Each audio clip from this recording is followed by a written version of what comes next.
മാളു ഞെട്ടി അവനെ നോക്കിയത്. അവന്റെ കണ്ണിലെ ഭാവം അവളെ തളർത്തിയിരുന്നു. ഇതുവരെ കാണാത്ത ഒരു ഭാവമാണ് ആ കണ്ണുകൾക്കെന്ന് അവൾ ഞെട്ടലോടെ ഓർത്തു. കാശിയുടെ കൈകൾ അവളുടെ കവിളിണകളിലൂടെ പടർന്ന് മുടിയിഴകളിലേക്ക് ഒഴുകിയിറങ്ങി. മാളുവിന്റെ ഹൃദയം ക്രമം തെറ്റി മിടിക്കാൻ തുടങ്ങി. പതിയെ അവന്റെ മുഖം തന്നിലേക്ക് അടുക്കുന്നതറിഞ്ഞതും അവൾ കണ്ണുകൾ ഇറുകെ മൂടി അവന്റെ ടീഷർട്ടിൽ പിടിമുറുക്കി. അവന്റെ ആദരങ്ങൾ കവളിൽ പതിഞ്ഞപ്പോൾ ശരീരമാകെ തണുത്തുറഞ്ഞ പോലെ തോന്നി അവളുടെ ഉയർന്ന ശ്വാസഗതി കാശിയിലെ വികാരങ്ങളെ ഉയർത്തി എഴുന്നേൽപ്പിക്കുന്നവയായിരുന്നു. അവളുടെ പിൻകഴുത്തിൽ ചുറ്റിപ്പിടിച്ച് അവൻ ആവേശത്തോടെ അവളുടെ അധരങ്ങളെ നുകർന്നു. ആദ്യ ചുംബനം അവൻ മതിമറന്ന് ആസ്വദിച്ചു. മാളുവിനെ തള്ളിമാറ്റാൻ നോക്കിയെങ്കിലും അതിനുള്ള ശക്തി അവൾക്കില്ലായിരുന്നു. മാളുവിന്റെ കൈകൾ ശക്തി ക്ഷയിച്ച് അവന്റെ നെഞ്ചിലേക്ക് ഊർന്നിറങ്ങി. ചുംബന തീവ്രതയിൽ അവളുടെ കണ്ണുകൾ കൂമ്പി അടഞ്ഞു. ശ്വാസം തടസ്സപ്പെട്ട് മാളു പിടഞ്ഞതും കാശി അധരങ്ങളെ മോചിപ്പിച്ച് അവളുടെ കഴുത്തിലേക്ക് മുഖം പൊഴുത്തി. കിതപ്പ് മാറുന്നവരെ അവന്റെ മുഖം അവിടെ വിശ്രമം കൊണ്ടു. മാളു, ഇനി കാശിയേട്ടനൊന്ന് വിളിച്ചേ, അവൻ മുഖമുയർത്താതെ അവളുടെ ചെവിയിലായി പറഞ്ഞു. മാളുവിൽ നിന്ന് പ്രതികരണമൊന്നുമില്ലായിരുന്നതിനാൽ അവൻ വീണ്ടും ആ ചോദ്യം ആവർത്തിച്ചു. നീ ഇപ്പോൾ വിളിച്ചില്ലെങ്കിൽ ഞാൻ വീണ്ടും ഇപ്പൊ തന്ന സമ്മാനം തരും. അത് വേണോ? വേണ്ട, ഞാൻ വിളിച്ചോളാം, മാളു വിക്കിക്കൊണ്ട് പറഞ്ഞു. എന്നാ വിളി, ഞാൻ കേൾക്കട്ടെ. കാശിയേട്ടാ. മാളുവിന്റെ വാക്കുകളിലെ പതർച്ചേണ്ടത് അവൻ അവളെ തലയുയർത്തി നോക്കി. കണ്ണുകൾ കലങ്ങി മുടിയെല്ലാം പാറിപ്പറന്നിരിക്കുന്ന അവളെ കണ്ടപ്പോൾ ഒന്നും വേണ്ടിയില്ലായിരുന്നെന്ന് അവന് തോന്നി. കാശി നേരെ ഇരുന്നപ്പോഴേക്കും അവൾ അവന്റെ മടിയിൽ നിന്ന് മാറിയിരുന്നു. കാശി തന്നെ നോക്കിയിരിക്കുന്ന കണ്ടപ്പോൾ അവൾക്ക് എന്തോ ചാളിയത് തോന്നി. മാളു അവനെ വീണ്ടും കണ്ണുയർത്തി നോക്കിയപ്പോൾ കാശി അവളുടെ അടുത്തേക്ക് നീങ്ങി വരുന്നുണ്ടായിരുന്നു. മാളു പേടിച്ച് പിന്നിലേക്ക് ആഞ്ഞു. അത് ചുണ്ടിൽ നിന്ന് ബ്ലഡ് വരുന്നുണ്ട്, കാശി മാളുവിന്റെ ചുണ്ടിൽ ചൂണ്ടിക്കാണിച്ചുകൊണ്ട് പറഞ്ഞു. മാളു ചുണ്ടിൽ പരതി നോക്കി. മുറിഞ്ഞെടുത്ത് തട്ടിയപ്പോൾ അവൾ എരിവൽസി കാശിയെ നോക്കി. അവൻ ഇരുചെവിയും പിടിച്ച് സോറി പറഞ്ഞു. മാളു അവനെ കൂർപ്പിച്ച് നോക്കി റൂമിലേക്ക് പോയി. കാശി അവൾ പോകുന്ന നോക്കി കൂടിപ്പോയെന്ന് ആലോചിച്ച് തലയും ചൊറിഞ്ഞിരുന്നു. മാളു കഥ കിടക്കാൻ നേരം തിരിഞ്ഞു നോക്കിയപ്പോൾ അവൻ്റെ ആ ഇരിപ്പ് കണ്ട് ചിരിമുട്ടിയെങ്കിലും ചിരിക്കാതെ കഥ കടച്ച്. പിന്നെ ഡോറിൽ ചാരിന്ന് കഴിഞ്ഞുപോയ കാര്യങ്ങളോർത്ത് പുഞ്ചിരിച്ചു. അല്ല, ഞാനിപ്പോൾ എന്തിനാ ചിരിക്കുന്നത്? I mean love with him? അതിനുള്ള ഉത്തരം അവൾ സ്വയം ചോദിച്ചു. ചോദ്യത്തിൽ ഉഴറി അവസാനം അതിൻ്റെ ഉത്തരം അവൾ കിട്ടുകയും ചെയ്തു. കാശി അവിടെ ഇരുന്ന് നടന്ന സംഭവങ്ങൾ ആലോചിക്കുകയായിരുന്നു. അവൻ പുഞ്ചിരിയോടെ ചുണ്ടിൽ തഴുകി അവിടെ തന്നെ കിടന്നു. പിറ്റേന്ന് വൈകുന്നേരം ആയപ്പോഴാണ് അവരവിടെ തിരിച്ചത്. മാളുവും കാശിയും പക്ഷേ ഇന്നലെ ഒന്നും സംഭവിക്കാത്ത പോലെയാണ് പെരുമാറിയത്. അത് രണ്ടുപേർക്കും ഒരു തരത്തിൽ ആശ്വാസമായിരുന്നു. പക്ഷെ കാശി അടുത്തേക്ക് വരുമ്പോൾ മാളുവിന് ചെറിയ പേടിയില്ലാതില്ല. രാത്രി ഏറെ വൈകിയാണ് അവർ രണ്ടുപേരും തിരിച്ചെത്തിയത്. അവിയും അക്കുവും അവർ നോക്കിയിരുന്ന് ഉറങ്ങിപ്പോയി. അതുകൊണ്ട് അമ്മയാണ് വന്ന് വാതിൽ തുറന്നു കൊടുത്തത്. രണ്ടും ഭക്ഷണം കഴിക്കാതെ കിടക്കാൻ നിന്നപ്പോൾ അമ്മ നിർബന്ധിച്ച് കഴിപ്പിച്ചിട്ടാണ് കിടക്കാൻ വിട്ടത്.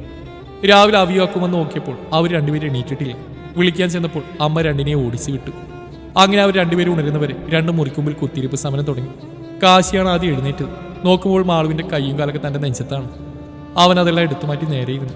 സമയം നോക്കിയപ്പോൾ 9 മണി കഴിഞ്ഞു. കാശി മാളുവിനെ തട്ടി വിളിച്ചിട്ടും ആൾ എണീറ്റില്ല. അവസാനം പിടിച്ചു വിളിക്ക് എഴുന്നേൽപ്പിച്ചു. മാളു എഴുന്നേറ്റിരിക്കുന്ന കണ്ടതും കാശി ബ്രഷ് ചെയ്യാൻ കയറി. അവളും ഫ്രഷായി കഴിഞ്ഞിട്ട് ഒരുമിച്ചിട്ടാണ് രണ്ടും കൂടി താഴോട്ടേക്ക് ചെന്ന് റൂമിന്റെ വാതിൽ തുറന്നു. അവിയും അക്കുവും ചാടി എഴുന്നേറ്റ് അടുത്തേക്ക് ചെന്നു. പെട്ടെന്നായതുകൊണ്ട് കാശി മാളും ഒരുപോലെ പേടിച്ചതിന് കാശിയുടെ കയ്യിൽ നിന്നും രണ്ടിനും കണക്കിന് കിട്ടി. പക്ഷെ അവർക്ക് വേണ്ടി വാങ്ങിച്ച സാധനങ്ങൾ കൊടുക്കാതെ കാശിയെ മാളുവിനെ ഒരു അടി മുന്നോട്ട് വെക്കാൻ സമ്മതിച്ചില്ല. ഉച്ചയായപ്പോഴേക്കും കാശി വണ്ടി തിരികെ ഏൽപ്പിക്കേണ്ടതുകൊണ്ട് ശ്രീയുടെ വീട്ടിലേക്ക് പോയി. കാശി പോയി കുറച്ച് കഴിഞ്ഞപ്പോഴേക്കും മാളു വിളിച്ചിട്ട് സിദ്ധു എത്തിയിരുന്നു. സിദ്ധുവിനെ കുറെ നാളുകൾക്ക് ശേഷം പ്രതീക്ഷിക്കാതെ കണ്ടതിന് അവി അങ്ങനെ തന്നെ അവനെ നോക്കി നിന്ന് പോയി. ബ്ലാക്ക് ടീഷർട്ടും ബ്ലൂ ജീനുമാണ് അവന്റെ വേഷം. ആ വേഷത്തിൽ അവന് പ്രത്യേക ഭംഗിയുള്ളതായി അവൾക്ക് തോന്നി. അക്കു തട്ടി വിളിച്ചപ്പോഴാണ് അവൾക്ക് ബോധം വന്നത്. മാളുവും സിദ്ധുവാൽ ശ്രദ്ധിച്ചിരുന്നു. മാളു സിദ്ധുവിനെ അത് കണ്ട് നോക്കിയതും അവൻ അവിയിൽ നിന്ന് അസ്വസ്ഥതയോടെ നോട്ടം മാറ്റി. ഉച്ചയ്ക്ക് ഫുഡ് കഴിക്കുമ്പോഴും അവിയുടെ നോട്ടം അവനിൽ തന്നെയായിരുന്നു. അക്കു അപ്പോൾ മുതൽ അവളെ ശ്രദ്ധിക്കാൻ തുടങ്ങിയിരുന്നു. അവന്റെ മനസ്സിലൂടെ പല സംശയങ്ങൾ കടന്നിരുന്നു. അവൻ സിദ്ധുവിനെ നോക്കിയപ്പോൾ കഴിക്കുന്നതിലല്ലാതെ അവൻ വേറൊന്നിലും ശ്രദ്ധ കൊടുക്കുന്നില്ല. മാളു ഫുഡ് കഴിച്ചു കഴിഞ്ഞതും സിദ്ധുവിനെയും കൊണ്ട് ഗാർഡനിലേക്ക് പോയി. ഡാ, ഞാൻ നിന്നെ ഇപ്പോൾ വിളിച്ചുകൊണ്ട് വന്നത് എന്തിനാണെന്ന് നിനക്ക് മനസ്സിലായിട്ടുണ്ടാവുമല്ലോ. അവനൊന്നും മിണ്ടാൽക്കുന്നുണ്ടത് ഞാൻ തുടർന്നു. നിനക്ക് കാര്യം മനസ്സിലായിട്ടുണ്ടെന്ന് എനിക്ക് നന്നായിട്ട് അറിയാം. പിന്നെ എൻ്റെ വായിന്ന് തന്നെ കേൾക്കണമെന്നാണ് ഞാൻ പറയാം. അവിയുടെ കാര്യം അവൾക്ക് നിന്നോടുള്ള പെരുമാറ്റം കണ്ടിട്ട് നിനക്കെന്താ തോന്നുന്നത്? എടി, അവൾക്ക് എന്നോട് എന്തോ താല്പര്യമുള്ള പോലെ എനിക്ക് തോന്നിയിട്ടുണ്ട്. പക്ഷെ അവൾക്ക് അങ്ങനെ തോന്നാനായിട്ട് എൻ്റെ ഭാഗത്തുനിന്ന് ഒരു വീഴ്ചയും പറ്റിയിട്ടില്ല. അതോടെ നിൽക്കട്ടെ, അവൾ നിന്നോട് ഇഷ്ടമാണെന്ന് മറ്റോ പറഞ്ഞിട്ടുണ്ടോ? ഇല്ലടി, ഇതുവരെ ഒന്നും പറഞ്ഞിട്ടില്ല. അല്ല, ഇനി നിനക്കും അവൾ ഇഷ്ടമാണോ? ഞാൻ അവനെ ഇടം കണ്ടിട്ട് നോക്കി ചോദിച്ചു. അവൻ എന്നെ കണ്ണുരുട്ടി പേടിപ്പിച്ചു. ഓടി, എനിക്ക് അങ്ങനെയൊന്നുമില്ല. ഇനി അങ്ങനെയൊക്കെ തോന്നിയിട്ട് വേണം നിന്റെ കെട്ടിയവനെ പിടിച്ച് പഞ്ഞിക്കിടാം. ആലോചിച്ചിട്ട് എന്നെ പേടിയാവുക. ഞാനൊന്നുമില്ല ആ പരിപാടിക്ക്. അങ്ങേരുടെ കഴിക്കില്ല ഞാൻ. സിദ്ധു പറഞ്ഞു. അവൻ്റെ ആക്ഷനൊക്കെ കണ്ട് ഞാൻ ചിരിച്ചു പോയി. നീ എനിക്ക് വേണ്ടി ഒരു കാര്യം ചെയ്യും.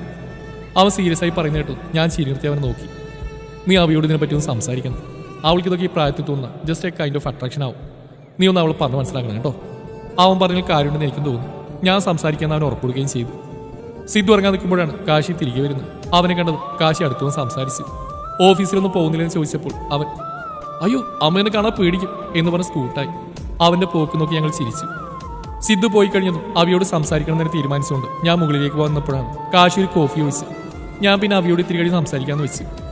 കാശിക്ക് കോഫി ഉണ്ടാക്കി കൊടുത്തതിന് ശേഷം ഞാൻ അമ്മയുമായി കുറച്ചു നേരം സംസാരിച്ചു നിന്നു. അമ്മയോടൊപ്പം ഇങ്ങനെ സംസാരിച്ചിരിക്കാൻ അധിക ദിവസം കിട്ടാറില്ലായിരുന്നു. അമ്മയോടൊപ്പം ഒന്ന് സംസാരിച്ച സമയം പോയത് അറിഞ്ഞില്ല. അമ്മയുടെ വാക്കിൽ കൂടുതൽ നിറഞ്ഞെന്ന് കാശിയായിരുന്നു.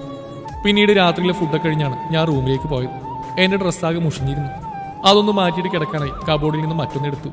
ഇട്ടിരുന്ന ടോപ്പ് തലവഴി ഊരിത്തിരിഞ്ഞപ്പോൾ അതാ തൊട്ടു മുമ്പിൽ കാശി. എനിക്ക് എന്ത് ചെയ്യണമെന്നൊരു പിടിയില്ലായിരുന്നു. കാശി എന്ത് ചെയ്യണമെന്നറിയാൻ നിൽക്കുവാണെന്ന് കണ്ടാലേ അറിയാം. ഞാൻ പിന്നെ പെട്ടെന്ന് മറ്റേ ടോപ്പ് എടുത്തിട്ടു. അതെടുത്തിട്ട് കഴിഞ്ഞപ്പോൾ അതിലും കുരിശ്. അത് പുറകിൽ സിബിളൊരു ടോപ്പായിരുന്നു.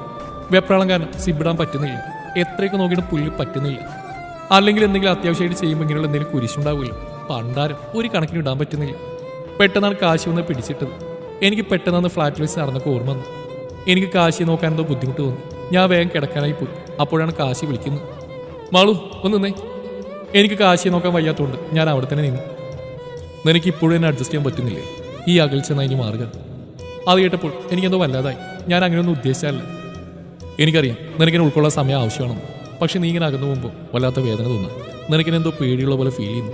എന്നാണ് നമുക്കിടയിലുള്ള ഈ അകൽച്ച ഒന്ന് മാറുക. അന്ന് ഫ്ലാറ്റിൽ വെച്ച് സംഭവിച്ചതും തെറ്റായി പോയെന്ന് എനിക്ക് തോന്നിയിട്ടില്ല. പക്ഷേ തനിക്കത് ഇഷ്ടപ്പെടില്ലെന്ന് തോന്നുന്നു. അതിനുശേഷമാണല്ലോ ഈ കാശിയെ മുഴുവൻ പറയാൻ അനുവദിക്കാതെ ഞാൻ വിളിച്ചു. അതെ, ഇങ്ങനെയൊന്നും പ്രസംഗിക്കാതെ എനിക്കെന്താ പറയുള്ളൂ കേട്ടൂടെ? എന്നെ കയറി കിസ് അടിച്ചിട്ട് ഇനി എനിക്ക് സമയം. എനിക്ക് തന്നെ അംഗീകരിക്കാൻ കഴിഞ്ഞില്ലായിരുന്നെങ്കിൽ അവിടെ വെച്ച് ഒരിക്കലും അങ്ങനെയൊന്നും സംഭവിക്കില്ലായിരുന്നു. പിന്നെ മനുഷ്യനെ അയച്ചിരി നാണൊക്കെ വരില്ലേ? അതിന് താനിത് എന്തൊക്കെയായി പറയുന്നത്? അത് ഒരുമാതിരി പഴയ നായകന്മാരെ പോലെ. അയ്യേ മോശം തന്നെ. ഞാൻ അത്രയും പറഞ്ഞു കട്ടിലോട്ട് വന്ന് ഷീറ്റെടുത്ത് തലവഴി മൂടി കിടന്നു.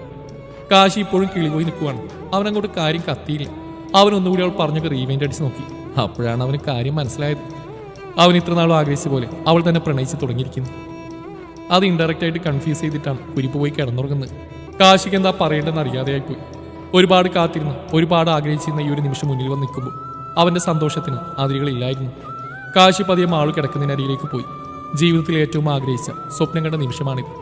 അവളിൽ നിന്ന് കേൾക്കാൻ ഒരുപാട് ആഗ്രഹിച്ചത്. എല്ലാം പറഞ്ഞിട്ട് ഒന്നും അറിയാത്ത പോലെ കിടക്കുന്നുണ്ടില്ലേ? കാശി തലവഴി പുതപ്പെട്ടി കിടക്കുന്ന മാളുവിനെ നോക്കി പറഞ്ഞു. അവൻ പതിയെ അവളുടെ പുതപ്പ് പിടിച്ചു മാറ്റി. അവൾ അപ്പോൾ കണ്ണു തുറക്കാതെ ഇറുകെ അടച്ചു തന്നെ വെച്ച് അവനൊരു ചിരിയോടെ അവളുടെ നെറ്റിയിൽ തന്റെ അധരങ്ങൾ ചേർത്തു. അവൾ പെട്ടെന്ന് കണ്ണു തുറന്ന് അവനെ നോക്കി. അവൻ അപ്പോഴും ഒരു കള്ളച്ചിരിയോടെ അവളെ നോക്കി തന്നെ കിടന്നു. അവന്റെ നോട്ടം നേരിടാനാവാതെ അവൾ അവന്റെ നെഞ്ചിലേക്ക് തന്നെ മുഖം ഒളിപ്പിച്ച് ഒരു ചിരിയോടെ അവൻ അവളെ തന്റെ രണ്ട് കൈയാലും പൊതിഞ്ഞു പിടിച്ചുകൊണ്ട് കട്ടിലേക്ക് കിടന്നു. രണ്ടുപേരുടെ ചുണ്ടിലൊരു കുഞ്ഞു പുഞ്ചിരി തത്തി കളിച്ചിരുന്നു. ഇത്രകാലം ഒളിപ്പിച്ചു വെച്ച പ്രണയത്തിന്റെ പുഞ്ചിരി.